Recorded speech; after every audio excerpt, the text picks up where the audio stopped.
प्रवास करायच्या आधी काही काही गोष्टी अतिशय महत्त्वाच्या आपण लक्षात ठेवल्या पाहिजे सगळ्यांनीच. तुम्ही कोण कोण प्रवास करत असाल तर ट्रॅव्हल कंपनीबरोबर गेलात तर ते लोक इन्शुरन्स आपला करतातच, पण समजा तुम्ही गेलात तरीही इन्शुरन्स मस्ट आहे.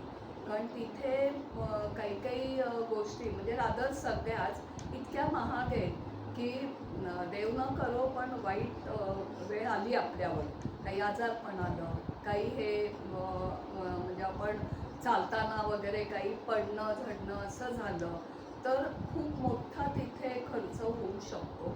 त्यामुळे इन्शुरन्स हा केला पाहिजे. त्यानंतर आम्ही तर दोघांनी एक्स्ट्रा चष्म्याचा सेटही नेला होता की आपलं चष्म्याशिवाय काम अडतं, चष्मा नेलाच पाहिजे म्हणून एक एक्स्ट्रा चष्म्याचा सेट नेला होता आम्ही. अर्थात आम्हाला नाही लागला. नंतर दैनंदिन जी तुम्हाला औषधं लागतात ती तुम्ही जास्त घेऊन जा, कारण कधी इमर्जन्सीमध्ये तिथेच समजा आपल्याला जास्त दिवस मुक्काम करण्याची वेळ आली तरी त्याचा उपयोग होतो. त्यानंतर डॉक्टरांचं प्रिस्क्रिप्शन असेल ते नक्की जवळ ठेवा आणि छान प्रवास तर नक्की करा. आत्ताच आपण या वयात सुरुवात केली प्रवासाला तर युरोप आवर्जून बघा असा माझा तुम्हाला हे आहे सल्ला आहे.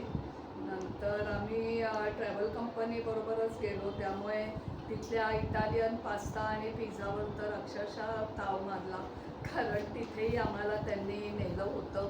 नंतर सॅन मरिनो अतिशय छान, व्हेनिस तिथे आम्हाला बोटिंगचा अनुभव आला. ठिकठिकाणी आम्ही जवळपास सगळ्यातनंच प्रवास केला. बसमधनं केला, ट्राममधनं केला, बोटीतनं केला आणि ओव्हरऑल अनुभव भन्नाट होता. त्यामुळे मी असं सुचवीन की नक्की तुम्ही एकदा तरी युरोप ट्रिप कराच आणि मस्त जाऊन मजा करा. धन्यवाद.